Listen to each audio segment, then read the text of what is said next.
Bueno, buenas noches a todos. Es un gusto tenerlos aquí. Mi nombre es Jacqueline Prat y de parte de todo el equipo de Grupo de Interés de Endocrinología, Nutrición y Metabolismo, AUGEM, les damos la bienvenida a esta quinta sesión académica. El día de hoy tendremos el placer de presentar a la doctora Geraldine Villanueva Rodríguez, especialista en medicina interna y endocrinología médica, con alta especialidad en enfermedades hipofisiarias y alta especialidad en enfermedades tiroideas. Egresada del Instituto Nacional de Ciencias Médicas y Nutrición, Salvador Subirán. Actualmente es médico en el Hospital Ángeles de las Lomas y docente de la Universidad de Anáhuac, México, quien abordará el tema de hipertiroidismo. Sin más, les damos la bienvenida y les cedo la palabra a la doctora para que nos cuente un poco más de su gran trayectoria.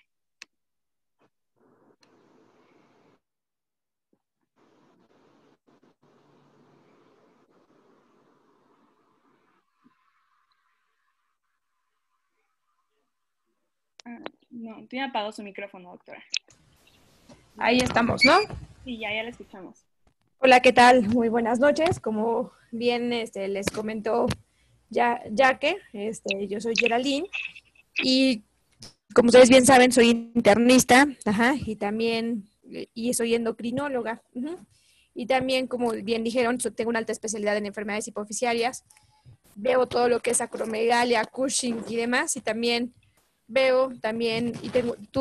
cursé otro año de enfermedades tiroideas, ambos toda mi carrera la hice en el Instituto Nacional de Ciencias Médicas y Nutrición, Salvador Subirán, y a mí me ha gustado más dedicarme a la práctica privada, y estoy en el Hospital Ángeles Interlomas.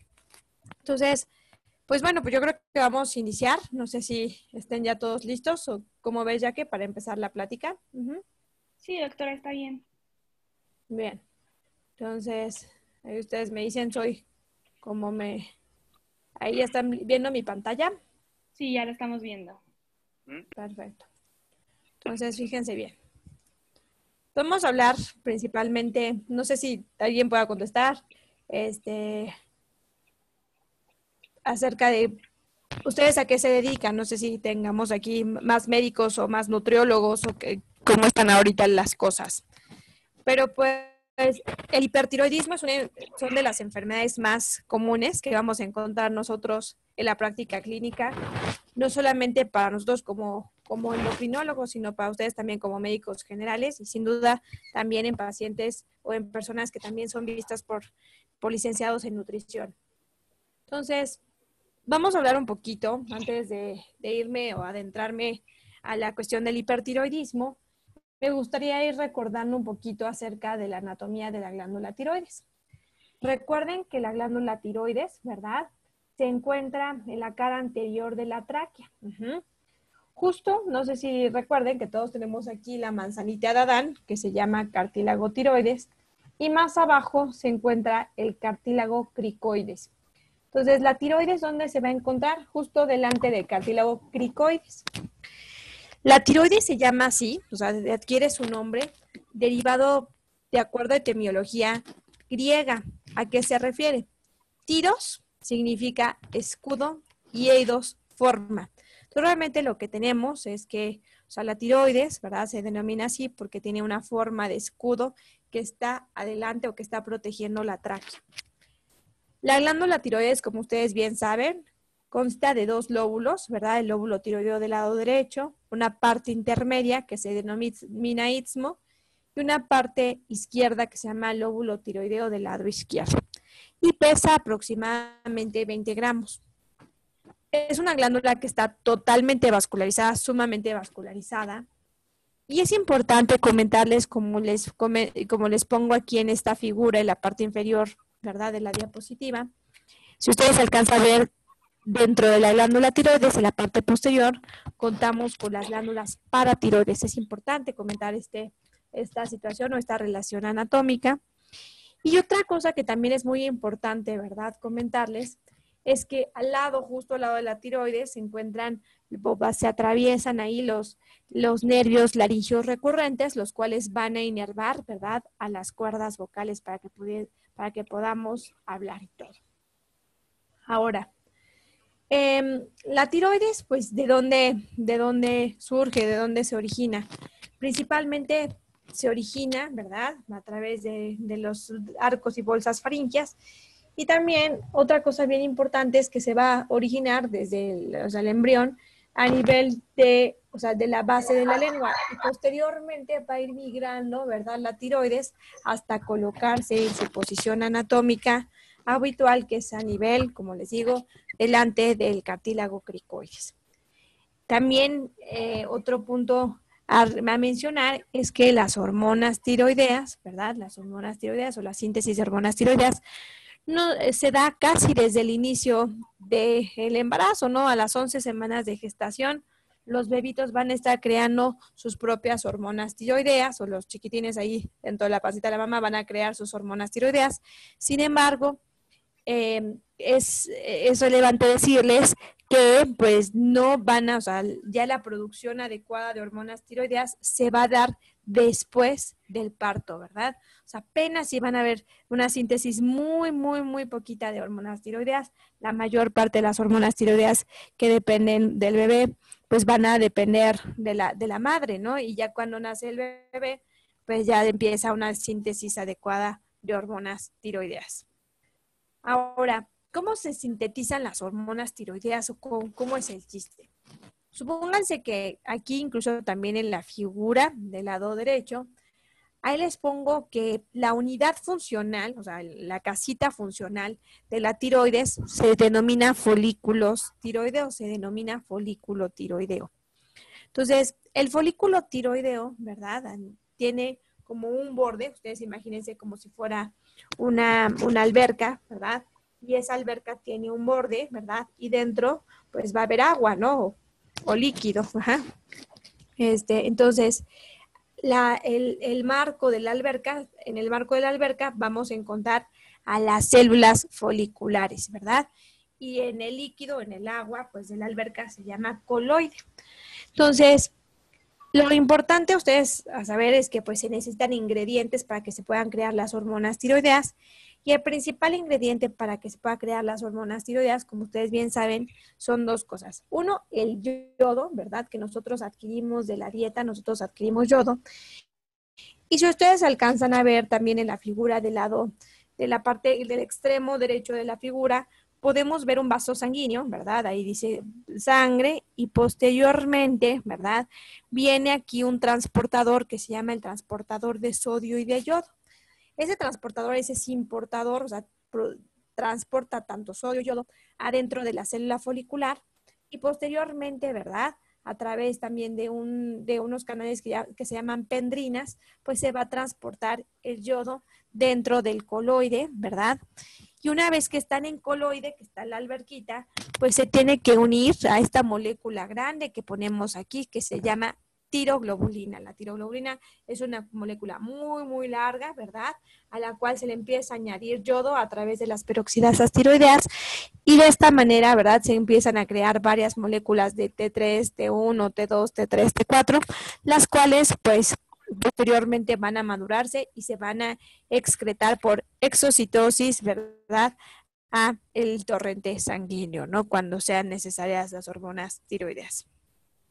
Ahora, recuerden que también antes de hablar acerca pues del hipertiroidismo, es importante recordar que todas las glándulas, ¿verdad?, tienen un sistema de retroalimentación negativa. ¿A qué se refiere? O sea, todas las glándulas van a estar regidas por dos órganos importantes que se encuentran a nivel del sistema nervioso central, que es el hipotálamo y la hipófisis. En este caso, por ejemplo, el hipotálamo es capaz, lo que va a crear, o sea, va a crear una hormona que se llama TRH, y esta TRH lo que va a hacer es estimular a la glándula hipófisis, ¿verdad?, a la síntesis o a crear TSH. La TSH es la hormona que directamente, ¿verdad?, va a estimular a la glándula tiroides para que se produzcan las dos hormonas tiroideas en específico, tanto T3 como T4. Una vez que se producen estas T3 y T4, lo que va a pasar es que por retroalimentación negativa, la T3 y T4 va a viajar a través del torrente sanguíneo, va a viajar al hipotálamo y a la hipófisis, ¿verdad? Y lo que van a hacer es van a inhibir la secreción de TSH. Ahora, ¿cómo se producen o en qué relación, ¿verdad? ¿En qué proporción se producen las hormonas tiroideas? La hormona tiroidea que se produce por excelencia a nivel de la tiroides, sin duda es la T4, ¿no? De hecho, la tiroides produce 100% de la T4, mientras que solamente 20%, mientras que solamente 20% de la T3 se produce a nivel de la tiroides. Entonces, uno diría, ¿dónde se produce entonces la demás T3? ¿Dónde se está produciendo la demás T3? Pues generalmente la demás T3 se está produciendo principalmente a nivel de los tejidos, ¿no? Hay unas enzimas que vamos a platicar posteriormente que se llaman deshidratasas. O sea, la tiroides lo que más produce es T4, ¿verdad? Lo que más produce es T4. Y posteriormente, que tiene 4 yodos, obviamente, y a través de estas enzimas que se encuentran a nivel de los tejidos, ¿verdad? Se van a ir quitando yodos, para convertir a esta T4 a T3.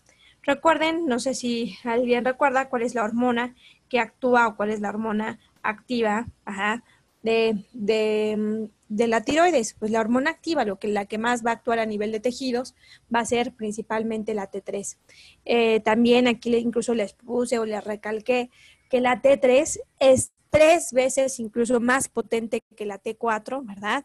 Sin embargo, tiene una vida media muy corta, ¿sale? Es una vida media muy corta. De hecho, por eso es la razón por la cual un paciente que tiene hipotiroidismo, ¿verdad?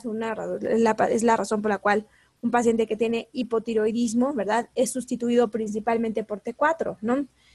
¿Por qué? Porque si nosotros sustituyéramos al paciente con T3 únicamente, pues si bien tenemos la hormona bioidéntica, bueno, la activa y todo esto, tendríamos que sustituir o darle al paciente 3 tabletas al día, ¿no? Mientras que con T4, sustituyendo al paciente con levotiroxina, pues entonces nada más tenemos que dar una vez al día el tratamiento. Ahora, ¿cómo viajan las hormonas tiroideas o qué pasa con las hormonas tiroideas una vez que se sintetizan a nivel de la tiroides? Una vez que se sintetizan las hormonas tiroideas, van a viajar, ¿verdad?, a través de la sangre en compañía, ¿verdad?, unidas más bien a proteínas que transportan las hormonas tiroideas, que se llaman, pues tal cual, proteínas transportadas de hormonas tiroideas, y generalmente tenemos 3 proteínas que van a transportar o que van a llevar a las hormonas tiroideas. Una de ellas, como ustedes bien conocen, es la albúmina, ¿verdad? La albúmina es una proteína transportadora por excelencia.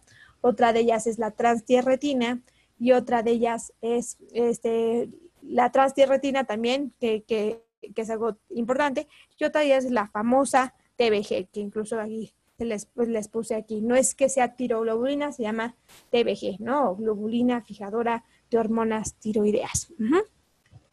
Ahora, si ustedes ven, también una de las más importantes también es la TBG y tiene mucha afinidad principalmente por T4. También dentro de la cuestión del hipertiroidismo es importante comentarles, ¿verdad?, que sobre todo en el perfil tiroideo, nosotros, por ejemplo, vemos en el perfil tiroideo que es importante recordar, cuando le vemos a un paciente un perfil tiroideo, vemos varios datos.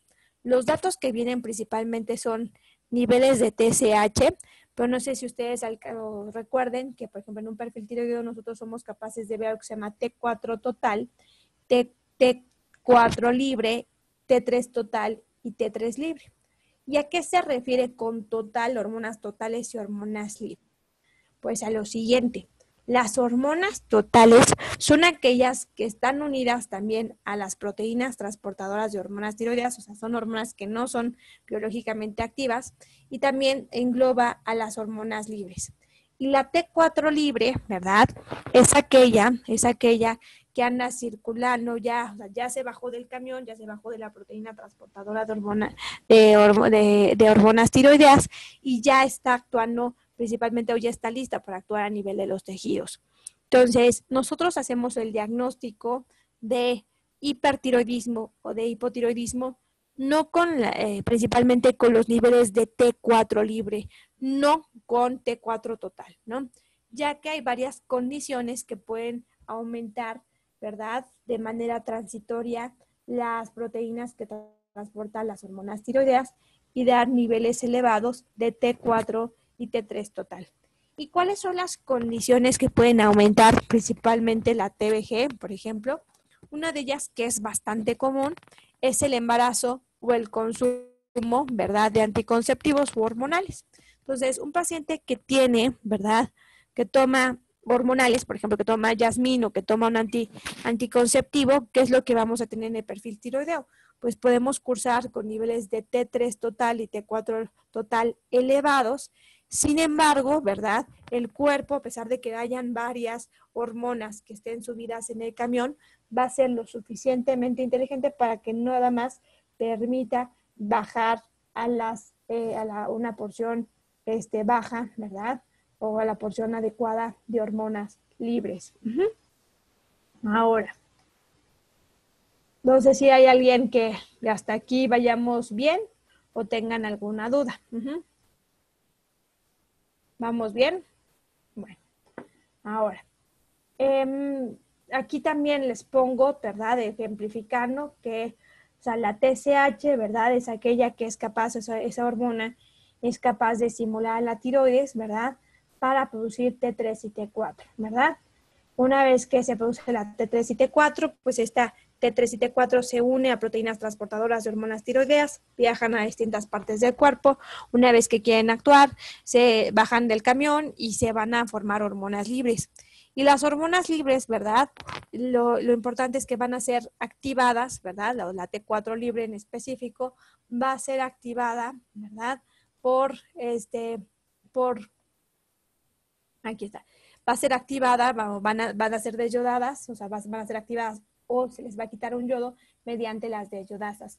Las desyodasas pueden hacer que la T4 se convierta en T3 libre, que es la hormona activa, la hormona que va a actuar a nivel de los tejidos, o que se convierta también en T3 reversa, ¿no? La T3 reversa es una hormona que es inactiva. Ahora, hablando un poquito acerca del, ahora sí, adentrándonos en cuanto al tema del hipertiroidismo, debemos ver o debemos recordar que hay dos conceptos. Un concepto que se llama tirotoxicosis. ¿A qué me refiero con este concepto de tirotoxicosis? El concepto de tirotoxicosis se define que al exceso de hormonas tiroideas, ya sea endógenas o exógenas. O sea, yo tengo exceso de hormonas tiroideas, por ejemplo, yo puedo ser un paciente que me quiero bajar de peso y que me empiezo a tomar hormonas tiroideas, y eso no quiere decir que tenga yo hipertiroidismo. Lo correcto o esa definición sería estoy tirotóxica, tengo tirotoxicosis, o sea, tengo exceso de hormonas tiroideas, ¿no? Entonces, tirotoxicosis se refiere a exceso de hormonas tiroideas, ya sea de manera endógena o exógena, o sea, ya sea tengo enfermedad de Graves y tengo tirotoxicosis.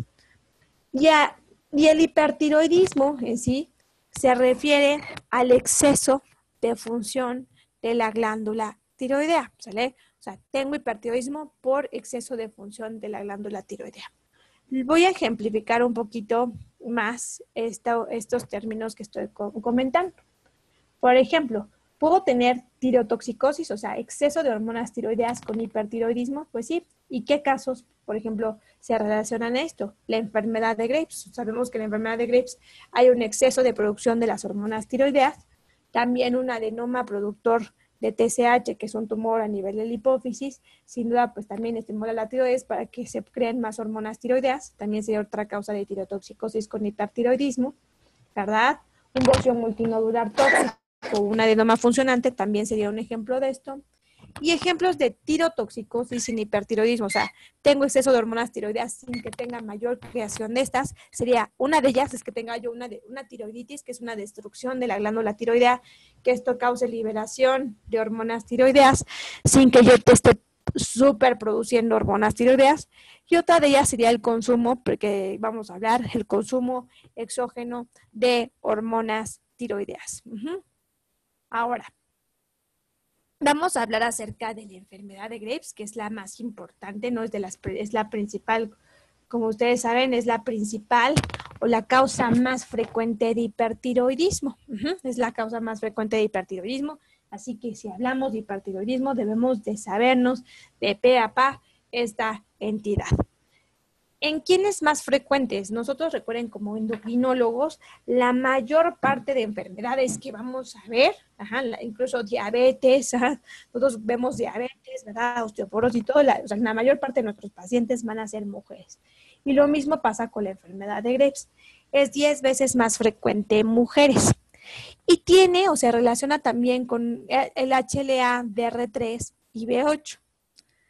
Hay una triada que es importante comentarles, hay una triada de la enfermedad de Graves que está caracterizada por orbitopatía tiroidea, bocio difuso y mixedema pretibial. Entonces, la triada de la enfermedad de Graves, vuelvo a insistir, que es la deben de saber de memoria, es orbitopatía tiroidea, bocio, ¿verdad? Difuso y edema o mixedema pretibial.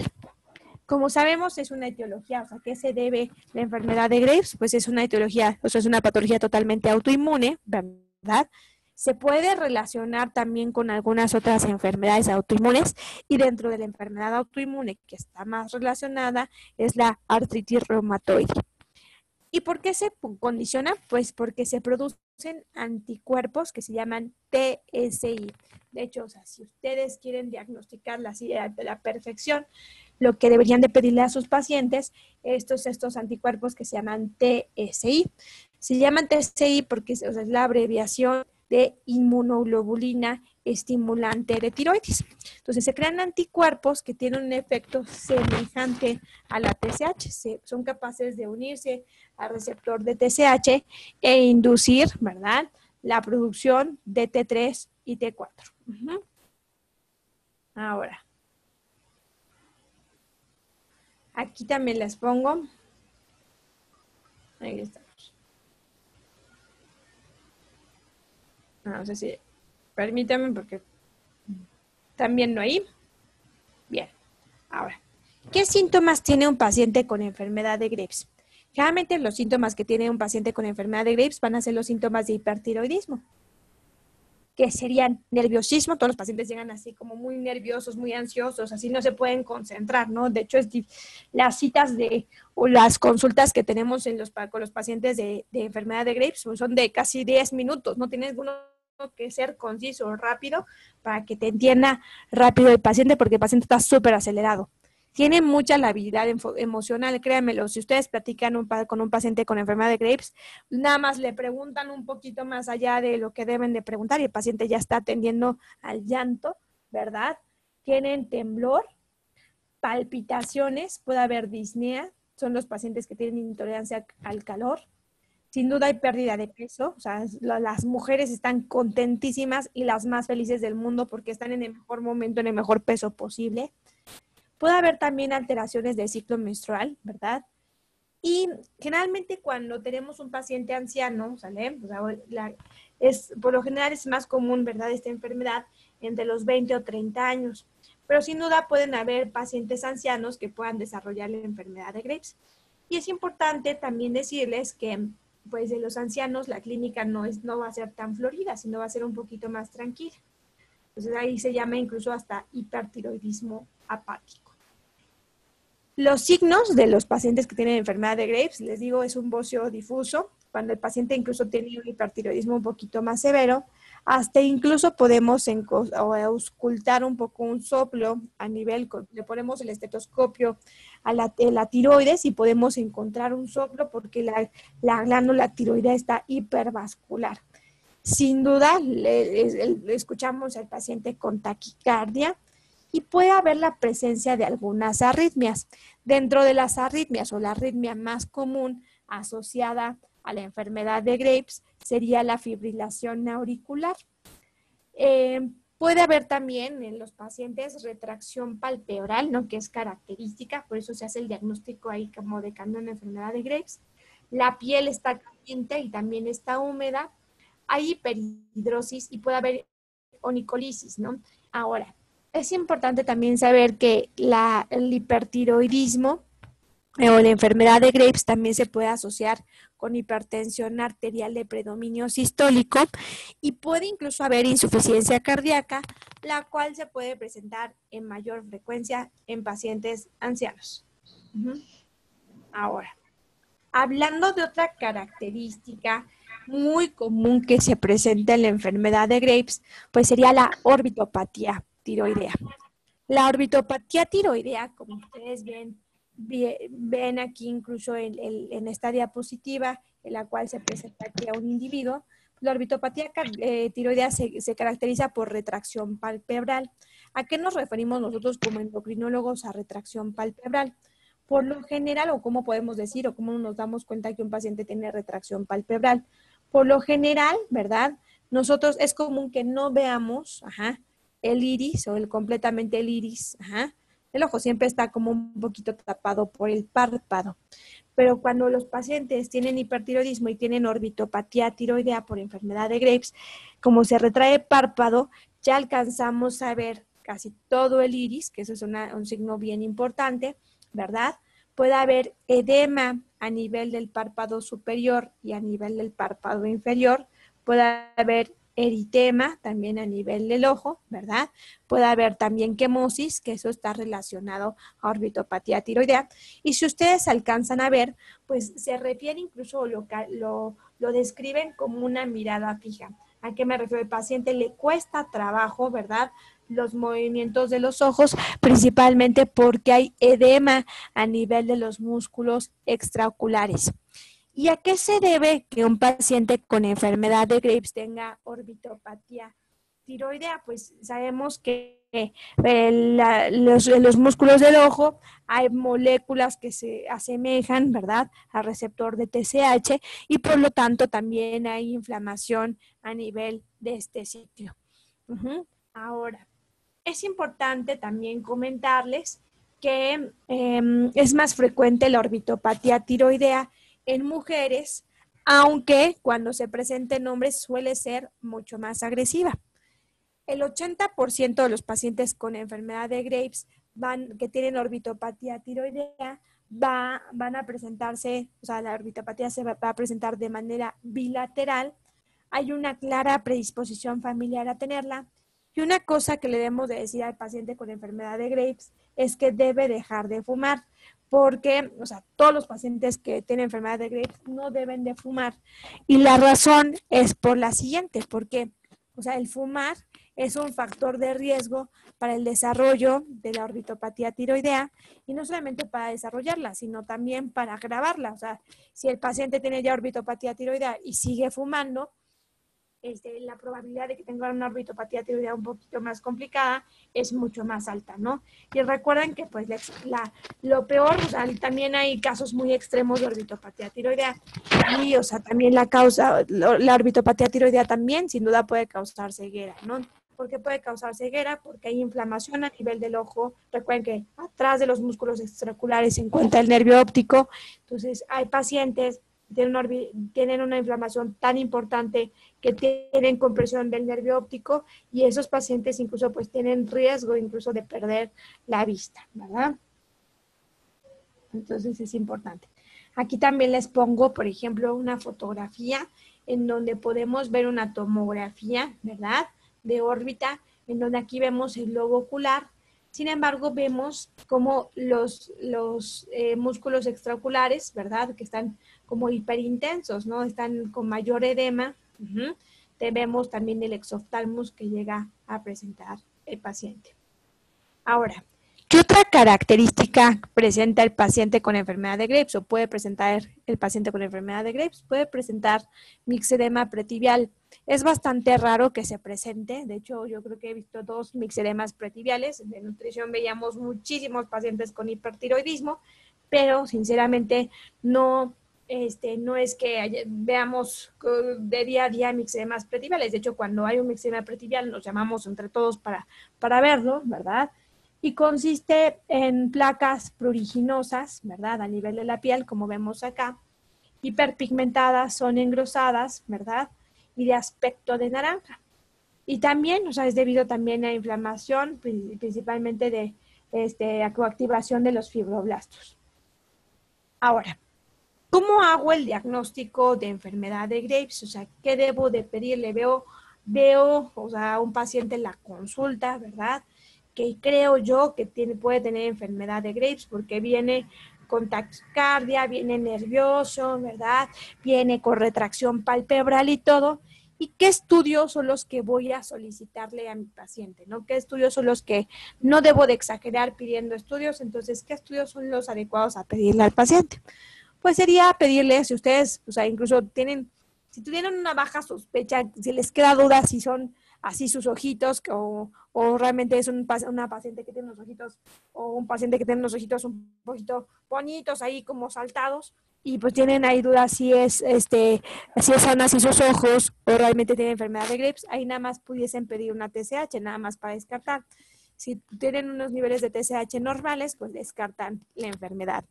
Pero si ya su sospecha diagnóstica es mucho mayor, lo correcto sería pedir un perfil tiroideo, en donde pues lo que tendríamos sería principalmente niveles de T4 libre elevadas con niveles de TSH, ¿verdad? Por retroalimentación negativa, inhibidas.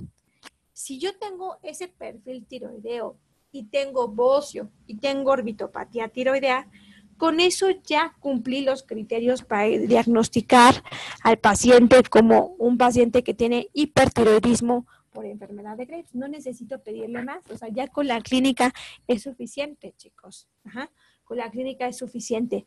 Pero si me queda duda, ¿verdad? De que no, como que no estoy tan segura o no estoy tan seguro de que ese paciente, ¿verdad?, cumpla con las características clínicas de enfermedad de Graves, lo que pudiésemos hacer serían dos situaciones, como les puse aquí. Realizar un gamagrama tiroideo, en donde, si ustedes alcanzan a ver, en el gamagrama tiroideo, lo que vemos, o sea, que lo pueden hacer con tecnecio o con yodo, vemos una mayor cantidad de captación del fármaco, ¿sale? O sea, la glándula tiroidea, al estar todo el tiempo captando el yodo, vemos una glándula tiroidea hipercaptante de manera difusa. Y si no podemos hacer un gamagrama, no estamos en un lugar donde podamos hacer gamagramas, otra manera de hacer el diagnóstico preciso de enfermedad de Graves sería pidiendo la inmunoglobulina estimulante de tiroides, ¿no? En donde, pues, si está positiva, ese paciente tiene enfermedad de Graves. Ninguno de nosotros tendríamos por qué tener ese anticuerpo positivo. Ahora, pues en la analítica que veo, o sea, no solamente en el perfil tiroideo, sino que pues en el resto de laboratorios, por ejemplo, si yo le pido otro tipo de laboratorios, ¿qué pudiese encontrar? En la biometría hemática, ¿verdad? De la biometría hemática, lo que yo pudiese encontrar en estos pacientes que tienen enfermedad de Graves sería una anemia normocítica normocrómica. ¿Y por qué sería una anemia normocítica normocrómica? Sería pues una anemia principalmente de un paciente que tiene una enfermedad crónica, de una enfermedad crónica, y las anemias por enfermedad crónica pues se clasifican como normocíticas normocrómicas. Otra cosa que también puedo llegar a tener en los pacientes que tienen enfermedad de Graves sería que tener los niveles de un perfil de lípidos así totalmente el mejor perfil de lípidos que ha tenido el paciente en su vida, ¿no? Luego están súper contentos, ¿no? Tienen niveles de colesterol bajísimos y todo porque tienen aceleradísimo el metabolismo. Y otras cosas que podemos encontrar a nivel de la clínica, a nivel de la analítica, sería tener alteración de las pruebas de funcionamiento hepático, niveles de AST y ALT elevados y niveles también de fosfatasa alcalina elevadas. ¿Por qué se llega a elevar la fosfatasa alcalina? Recuerden que el hipertiroidismo causa también aumento de recambio óseo, ¿verdad? Aumento de recambio óseo, y es la razón por la cual podemos llegar a tener niveles de fosfatasa alcalina elevadas. Ahora, voy a hablar un poquito del tratamiento de la enfermedad de Graves, o sea, qué es lo que debo de dar. Tengo un paciente que está creando más hormonas tiroideas porque hay un anticuerpo que está estimulando a la tiroides a crear más hormonas tiroideas. ¿Y qué es lo que debo de darle al paciente? De manera inicial, lo que debemos de darle al paciente son medicamentos que se llaman antitiroideos. Antitiroideos. Estos medicamentos antitiroideos, si ustedes ven aquí en la primera línea, son tres, o sea, hay tres medicamentos antitiroideos. Uno de ellos es el metimazol, o también el tiamazol, como comúnmente lo decimos, o tapazol. Otro de ellos es el carbimazol y también está el propiltiuracilo. Entonces tenemos 3. Vamos a dejarlo como tapazol, carbimazol y propiltiuracilo. Y lo que van a hacer este tipo de medicamentos es que van a inhibir algo que se llama peroxidasa tiroidea. Recuerden que, o sea, en la introducción nosotros hablamos que la peroxidasa tiroidea es aquella enzima que es capaz, ¿verdad?, de ponerle yodo a la molécula de tiroglobulina. Entonces, si tengo esta inhibida, esta enzima, pues voy a inhibir la producción de hormonas tiroideas. Recuerden que la propiltiuracilo, que se abrevia como PTU, también no solamente va a actuar a nivel de la inhibición de las hormonas tiroideas, o sea, lo que también va a hacer es que va a inhibir a las famosas desyodasas que habíamos comentado, aquellas enzimas que son encargadas de cambiar el T4 a T3. Ajá. Ahora, estos medicamentos que se llaman antitiroideos no es que actúen en un día, sino que van a ser efectivos hasta que más o menos pasen 1 a 2 semanas, ¿verdad?, del tratamiento. ¿Por qué? Pues porque ya va a existir, o sea, el paciente ya tiene hormona tiroidea preformada, por lo que,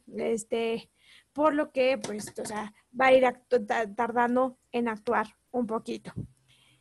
Ahora, otra cosa también que debemos de comentar es que la mayor parte o todos los medicamentos por lo general, tanto tapazol, carbimazol y propiltiuracilo, van a atravesar, ¿verdad?, tanto la placenta como también se van a encontrar en la leche materna.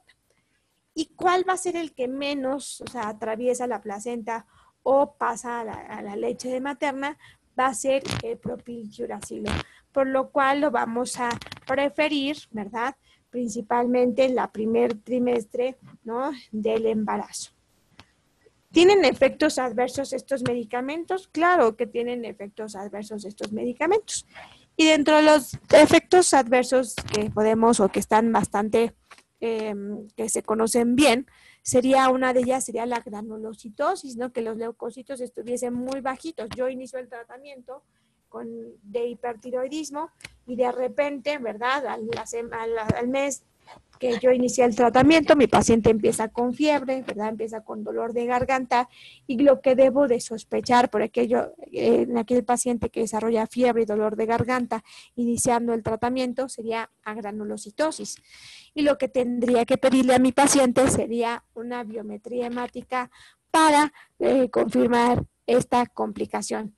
Es un efecto que se llama idiosincrático, no sabemos en quién se va a presentar, pero realmente es bastante raro. Se presenta en 1% de los pacientes que utilizan este tipo de tratamiento. Ahora,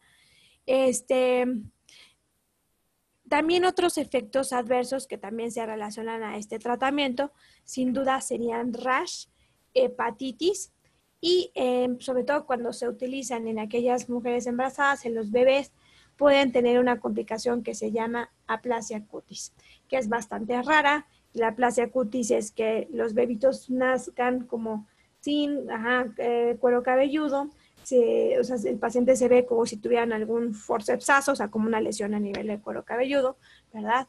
Pero es una complicación bastante rara que se llega a presentar. Entonces, aparte de los medicamentos antitiroideos, que se les va a dar a este tipo de pacientes, lo que también se les puede dar son medicamentos que regulen principalmente la frecuencia cardíaca, ¿verdad?, que está aumentada en los pacientes. Y la frecuencia y qué medicamentos podemos darles. La frecuencia, lo que podemos darles es principalmente un medicamento que se llama, ¿verdad?, propanolol. Este propanolol se puede utilizar de dosis de 40 a 120 miligramos y lo que va a evitar es que el paciente tenga principalmente arritmias, dentro de ellas pues la fibrilación auricular.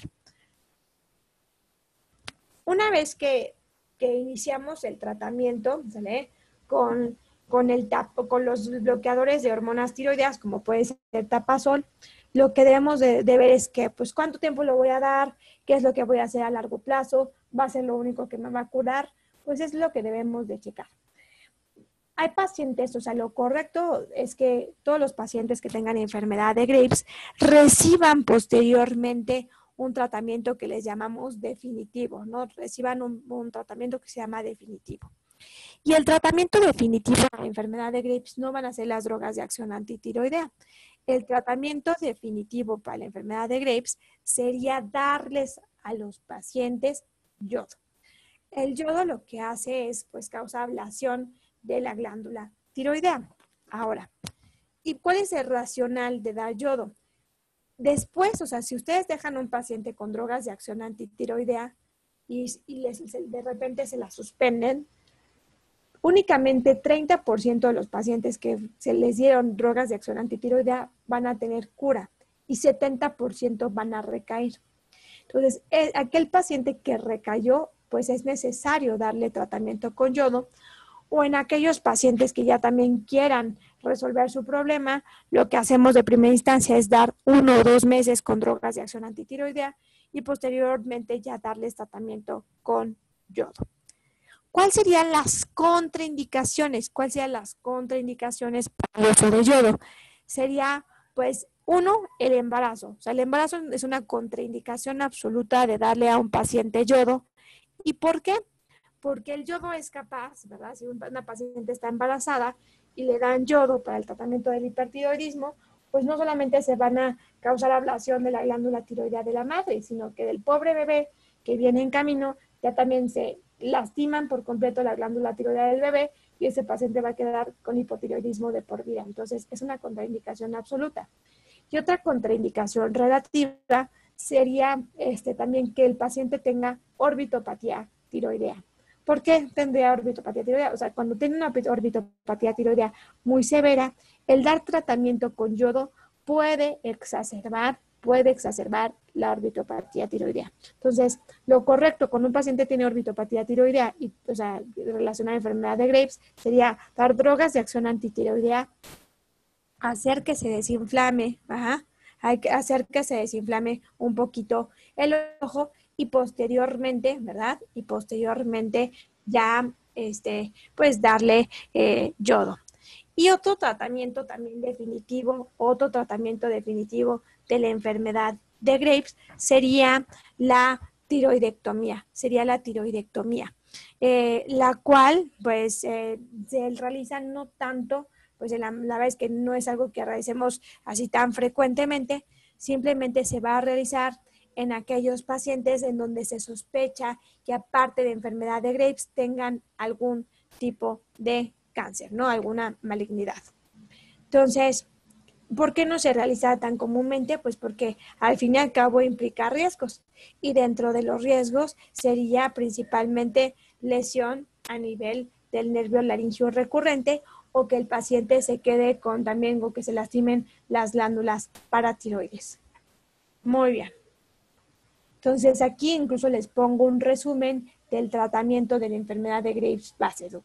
Lo que debemos de hacer, o sea, si ustedes quieren irse como muy estrictos por esto, por cómo se hacen las cosas, es dar drogas de acción antitiroidea. Si el paciente no, o sea, el 30% de ellos van a remitir, ¿verdad? ¿Por cuánto tiempo se puede dar las drogas de acción antitiroidea? Entre 1 año a 1 año y medio. Si el paciente se cura, pues ya, nada más lo vigilan. Y si ha llegado a pasar, claro que sí hay pacientes que se van a curar. Si no se cura, si el paciente recae, entonces lo que se ofrece al paciente puede ser yodo radiactivo o tratamiento quirúrgico como tratamiento definitivo de esto. Ahora, en cuanto al tratamiento de la orbitopatía tiroidea, pues lo primero es dejar de fumar y únicamente vamos a dar medicamentos sintomáticos, dentro de los cuales van a ser principalmente lubricantes de ojo, como nosotros vemos, damos gotas oftálmicas, ¿verdad? Podemos también lentes de sol, porque el hecho de que tengan retracción palpebral hace que haya una mayor exposición corneal, pueden haber úlceras, entonces damos lubricantes de ojos, damos también gafas o anteojos, y en algunos casos graves podemos darle al paciente dosis altas de prednisona, o incluso hay pacientes que van a requerir cirugías que se llaman cirugías descompresivas, ¿verdad? A veces el paciente tiene muy inflamado el ojo y lo que hacemos es darle una cirugía descompresiva, ¿vale? Entonces, y el tratamiento, si se presentara dermatopatía tiroidea, lo que debemos hacer es dar cortisona tópica. Ahora, vamos a hablar acerca de otra enfermedad, la cual se llama bocio multinodular. Bocio multinodular tóxico. Este bocio multinodular tóxico también es una causa muy frecuente de hipertiroidismo, es una causa muy frecuente de hipertiroidismo, pero principalmente en ancianos, ¿no? Tanto en jóvenes. La enfermedad de Graves es la causa de hipertiroidismo más frecuente en jóvenes, y el bocio multinodular tóxico es la causa más frecuente de hipertiroidismo en pacientes ancianos. Tiene también un epónimo que se llama enfermedad de Plummer, y como todo en endocrinología, también es más frecuente en mujeres, ¿vale? En esta situación, como yo les dije, cuando un paciente tiene hipertiroidismo y es anciano, pues sí, o sea, sí podemos tener síntomas de hipertiroidismo, taquicardia, sudoración, etcétera, pérdida de peso. Sin embargo, van a ser síntomas menos floridos comparados contra aquellos que se presentan para la enfermedad de Graves. Como es un bocio que a veces es muy grande, el paciente no es como un bocio pequeño, bueno, un bocio difuso como es en la enfermedad de Graves. Estos pacientes sí tienen bocios un poquito más grandes, y otro síntoma que pueden presentar este tipo de pacientes pueden ser síntomas compresivos por este bocio, ¿sale? Ahora, ¿cuál es el tratamiento, verdad? ¿Cuál es el tratamiento para el bocio multinodular? El tratamiento para el bocio multinodular es en sí dar tratamiento con yodo 131, ¿no? Y en algunas ocasiones cuando sospechamos malignidad, ¿verdad? En algunas ocasiones cuando sospechamos malignidad, entonces ahí sí le vamos a, ¿verdad? Ahí sí le vamos a causar, o le vamos a ofrecer cirugía a mi paciente. Otra causa de hipertiroidismo que también debemos de recordar sería el adenoma tóxico. El adenoma tóxico se encuentra como primero en jóvenes, enfermedad de Graves. El adenoma tóxico se presenta en aquellos pacientes que tienen entre 30 a 50 años, como en la parte intermedia. ¿A qué se refiere? Pues tengo un nódulo, ¿verdad? Único por lo general. Único, es un nódulo único, no tengo varios nódulos, tengo un nódulo único, que recuerden que cuando es un adenoma tóxico, cuando es un adenoma o un nódulo que actúa demás, lo que generalmente son nódulos que miden más allá de 3 centímetros, son nódulos grandes. La malignidad de estos nódulos es rarísima, e incluso ustedes lo pueden ver, un paciente que venga con hipertiroidismo y que venga, ¿no? O sea, que nada más alce el cuello y se le alcanza a ver un nódulo, ese paciente muy probablemente tenga un adenoma tóxico. Si ustedes alcanzan a ver, en esta imagen que nosotros les ponemos aquí, podemos ver, ¿verdad?, un adenoma tóxico, en donde esta imagen representa un gamagrama de tiroides y vemos solamente una zona de hipercaptación del lado derecho. Aquí también lo podemos ver, ¿verdad? El paciente le hacen un gamagrama de tiroides, nada más ve una zona muy clara de hipercaptación del lado derecho. ¿Cómo se hace el diagnóstico de un adenoma tóxico? El diagnóstico de un adenoma tóxico se hace igual con un perfil tiroideo, en donde vemos niveles de TSH indetectable. Aquí tenemos también niveles de T3 y T4 libre elevadas, aunque generalmente el paciente tiene niveles más elevados de T3. Y pues confirmamos, o sea, el paciente no, obviamente no tiene orbitopatía, no tiene mixedema pretibial, no tiene los datos de enfermedad de Graves. Y la manera en la cual hago el diagnóstico es con un gamagrama tiroideo. Y en el gamagrama tiroideo obtengo esta imagen que le estoy poniendo a nivel de la presentación.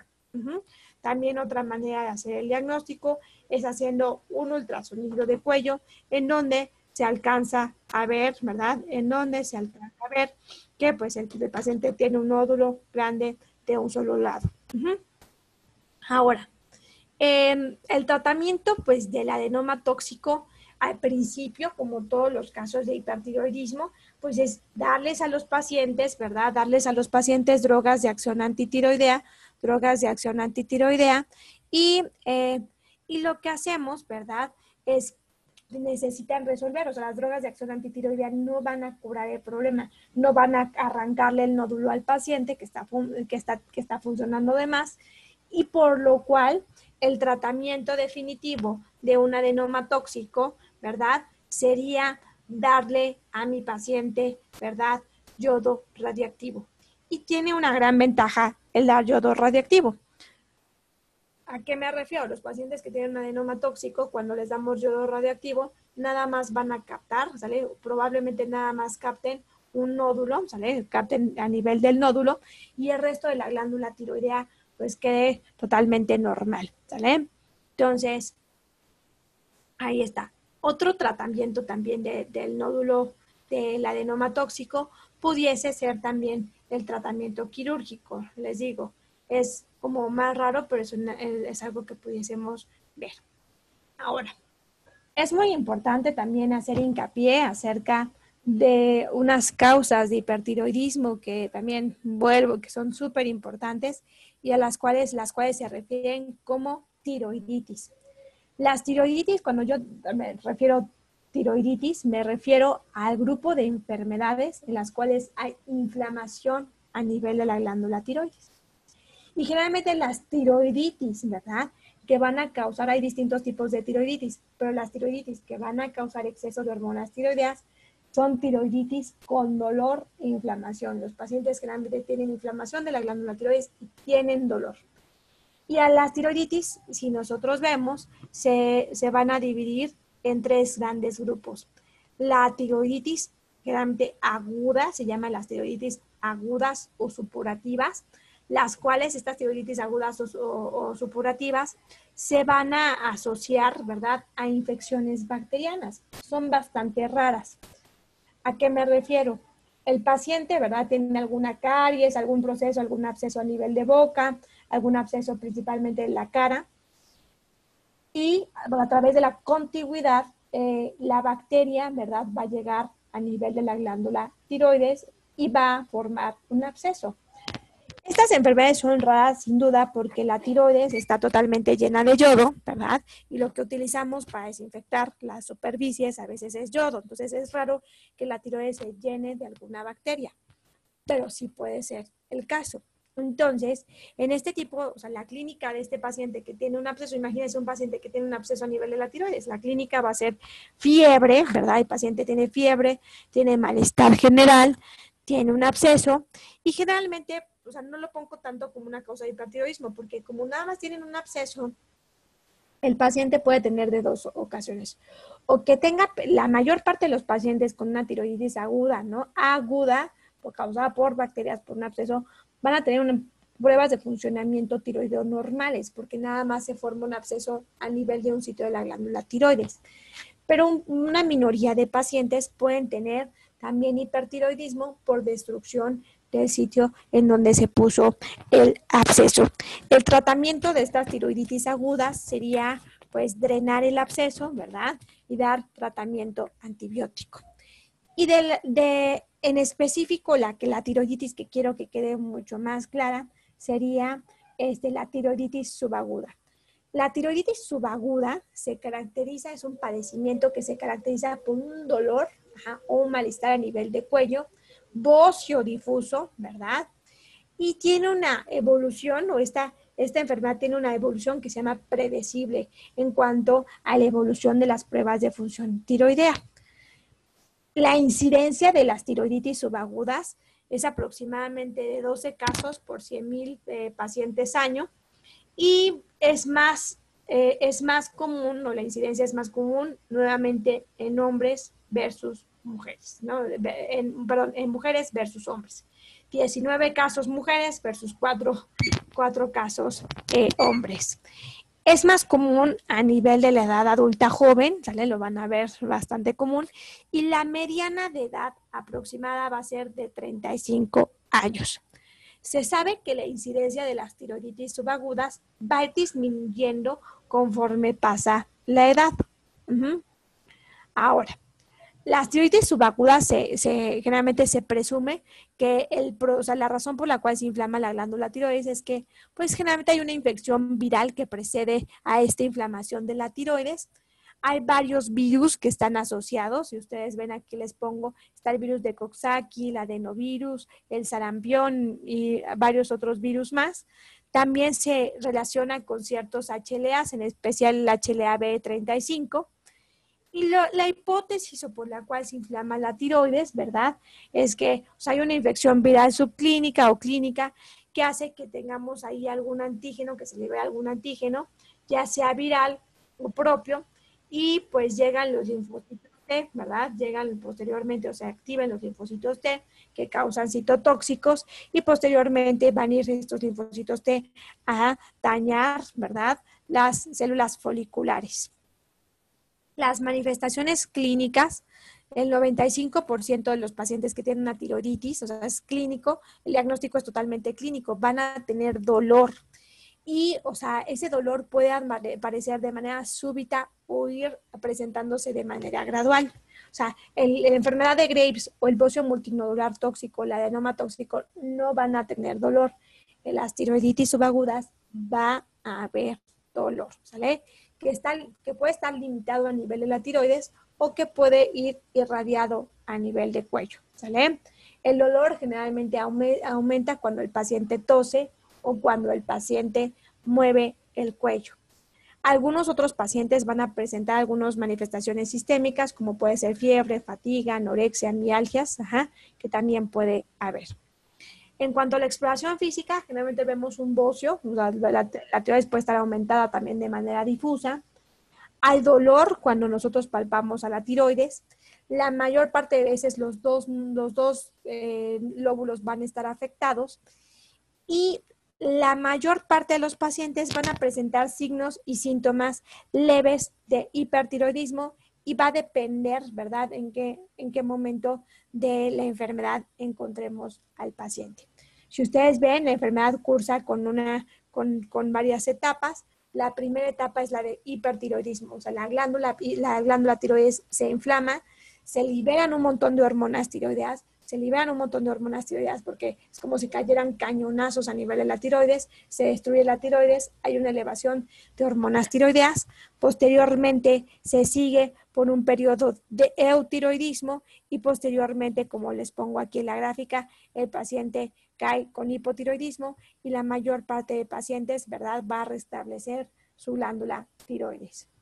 Es importante también, o sea, comentarles que pues durante la evolución de la enfermedad, y hago hincapié, solamente 15% de los pacientes que desarrollan hipotiroidismo van a requerir de por vida o levotiroxina. La mayor parte de los pacientes van a recuperar su función tiroidea y solamente 4% de los pacientes van a llegar a tener otro episodio de tiroiditis a lo largo de su vida. Generalmente, pues en cuanto a la evolución de la enfermedad, el episodio o la etapa de hipertiroidismo, pues va a ser leve, va a durar entre 2 a 8 semanas, cuando más. Y generalmente van a ser síntomas de hipertiroidismo muy, muy, muy limitados. Es raro que dé una expresión grande. Entonces, ¿cómo hacemos el diagnóstico? ¿Qué laboratorios voy a pedir para también apoyar a este diagnóstico de una tiroiditis subaguda? Pues puedo pedirle al paciente marcadores de reactantes agudos, como puede ser la BCG, ¿verdad? La cual se suele encontrarse arriba de 50 o arriba de 100. Y también la PCR puede estar elevada. Y también lo que pudiese también encontrarse es un poco de leucocitosis también. Las pruebas de funcionamiento hepático también pueden estar alteradas y también los niveles de tiroglobulina pueden estar elevados. El diagnóstico de una tiroiditis subaguda, más que estarle pidiendo anticuerpos o alguna otra cosa, es meramente es un diagnóstico clínico, ¿no? O sea, el paciente llega con hipertiroidismo, tengo un perfil tiroideo compatible con hipertiroidismo y tiene dolor y ya con eso hago el diagnóstico de una tiroiditis subaguda, ¿no? Y marcadores de reacción aguda. Sin embargo, otra cosa que pudiese pedirle a mi paciente sería un gamagrama tiroideo. En el gamagrama tiroideo, a diferencia que en la enfermedad de Graves, la glándula, si ustedes ven, pues no capta. Está totalmente destruida, por lo que no puede captar, ¿verdad?, el yodo. Y el tratamiento de los síntomas, o sea, de la tiroiditis, ¿verdad? O de la tiroiditis subaguda, simplemente es quitar los síntomas. Y los síntomas que van a estar más a flor de piel, por así decirlo, en este tipo de pacientes, van a ser los síntomas de dolor. Entonces, los síntomas, o para tratar los síntomas, voy a dividir aquellos pacientes que tienen manifestaciones leves a moderadas y también aquellos pacientes que tienen manifestaciones más graves. En pacientes que tienen síntomas leves a moderados, lo que puedo dar es aspirina o AINES, ¿no? Aquí pongo las dosis que se recomiendan. Y si no hay mejoría con AINES o aspirina, lo que debo de hacer por un periodo de 2 o 3 días, lo que debo de hacer es iniciar tratamiento con prednisona a una dosis de 40 miligramos. Sin embargo, si mi paciente no puede deglutir, se queja mucho de dolor, se queja de síntomas sistémicos como de fiebre muy importante, lo que voy a hacer de primera instancia es darle tratamiento con prednisona a una dosis de 40 miligramos cada 24 horas. Realmente, y posteriormente, ¿verdad?, debo de ir quitando el tratamiento, o sea, la respuesta clínica o la desaparición del dolor, ¿verdad?, va a ir haciendo que yo titule hacia abajo la dosis de prednisona hasta suspenderla. Como parte del tratamiento también es importante, ¿verdad?, comentar que pues también se van a dar medicamentos, principalmente beta bloqueadores, como puede ser propanolol o atenolol, para disminuir también la frecuencia cardíaca de mi paciente. Y les digo, es raro que durante la fase, como habíamos comentado, cursa con 3 fases de hipertiroidismo, eutiroidismo e hipotiroidismo. Es raro que durante la fase de hipotiroidismo yo dé medicamento, yo dé levotiroxina. Generalmente la mayor parte de los pacientes pues van a estar tranquilos, no van a requerir levotiroxina. Sin embargo, si el paciente se siente cansado o si el paciente, ¿verdad?, tiene niveles de TSH arriba de 10, sí está recomendado apoyarlo un poquito durante esa fase con hormona tiroidea. Por último, quisiera nada más mencionar otras 2 causas, ¿verdad? Otras 3 causas de hipertiroidismo. Una de ellas sería la tirotoxicosis facticia. La tirotoxicosis facticia es aquella causada por la ingesta, ¿verdad?, de hormona tiroidea, principalmente con el uso para bajar de peso. O sea, ya hay pacientes que se tomen T3, ¿no?, para bajar de peso, que no es adecuado. Eso no está aprobado por la FDA ni por ninguna guía de tratamiento de la obesidad. Y pues son pacientes que a veces no dicen y de repente traen un perfil tiroideo que tienen niveles principalmente de T3 elevados con niveles de TSH bajos. Cuando tengo un paciente que tiene T3 elevado, con niveles de TSH bajos, lo que debemos de sospechar es que mi paciente está tomando medicamentos para bajar de peso. Otra causa también de hipertiroidismo sería un fenómeno que se llama Jod Basedow, en el cual se presenta hipertiroidismo principalmente porque el paciente recibió dosis altas de yodo, ¿sale? De manera exógena recibió dosis altas de yodo. Como puede ser, por ejemplo, un paciente que de repente le hicieron una tomografía con medio de contraste, ¿verdad? Entonces, lo que pasó es que pues, el paciente tiene mayor captación de yodo, mayor exposición a yodo, y de manera transitoria puede haber hipertiroidismo asociado a este fenómeno. Y como última causa y como una causa bastante rara. El hipertiroidismo también puede ser causado, ¿verdad?, por un adenoma hipoficiario, ¿verdad?, por un TSH-OMA. Es totalmente raro, si lo llegan a encontrar, pues es un caso publicable. Entonces, ¿qué perfil tiroideo tendría mi paciente? Tendría niveles de T3 y T4 elevadas, con niveles de TSH normales o altas. Ahí con eso diagnosticamos incluso o sospechamos de un TSH-OMA. Entonces, en general, termino esta plática diciendo que hay distintas causas de hipertiroidismo, como vemos, ¿verdad? Y generalmente la clínica nos va a orientar a qué causa, ¿verdad? ¿Cuál es la causa de hipertiroidismo? Y la clínica también va a ir guiando, dando las pautas para el tratamiento que vamos a seguir. Muchísimas gracias, fue un placer estar con ustedes. Muchas gracias, doctora. Fue una excelente conferencia. Vamos a ver algunas preguntas que nos enviaron. Nos preguntan, ¿cómo podemos saber cuándo el paciente tiene hipertiroidismo o ya está presentando una crisis tiroidea?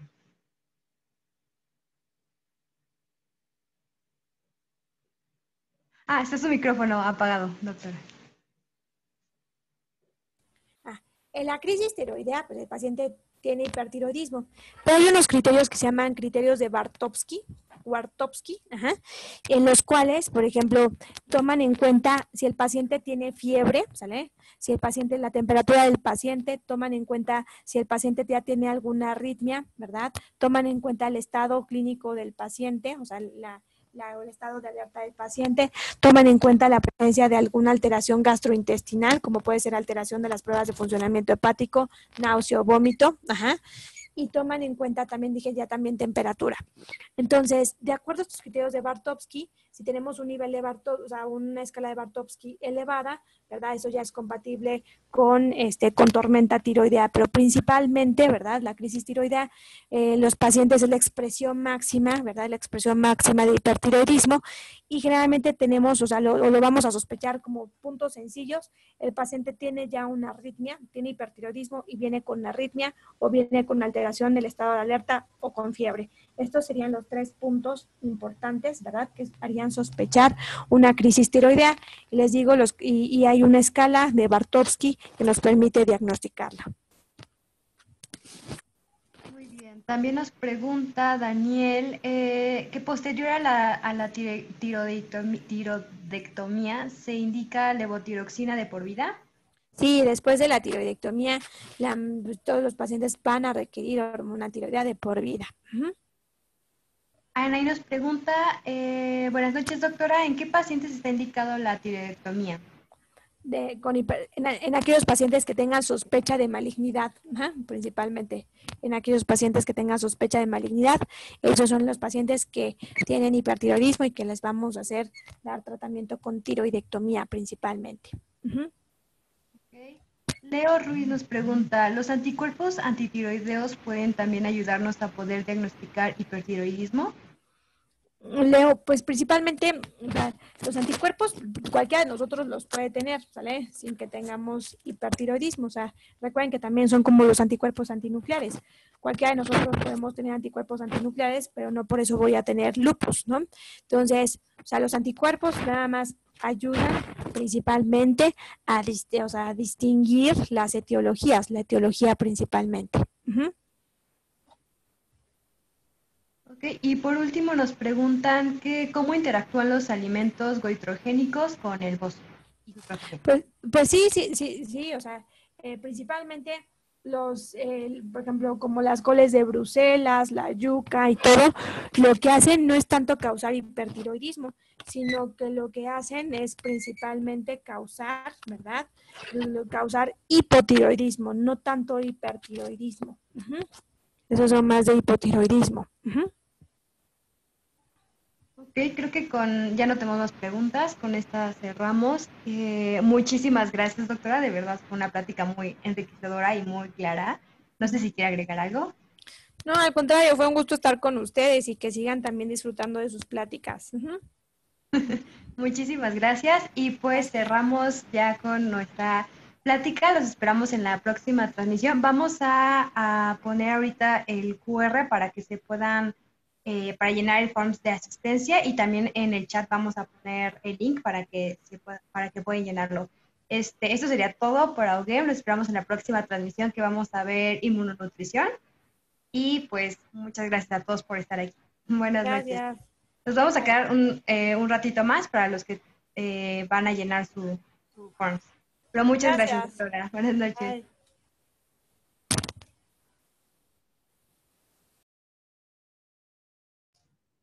Muchas gracias por todo, doctora. Soy Orly. ¿Y dónde andas? No te ves. A ver, ya te conozco por fin. Ah, bien, muchas gracias a ti. Un gusto conocerte. Ajá. No, Muy bien, igualmente. gracias por tu invitación. Ujú. No, de verdad, gracias por venir. Muy buena plática, de verdad, muy enriquecedora y muy a la par de lo que vemos en la universidad, pero complementando todavía más. Entonces, muchísimas gracias.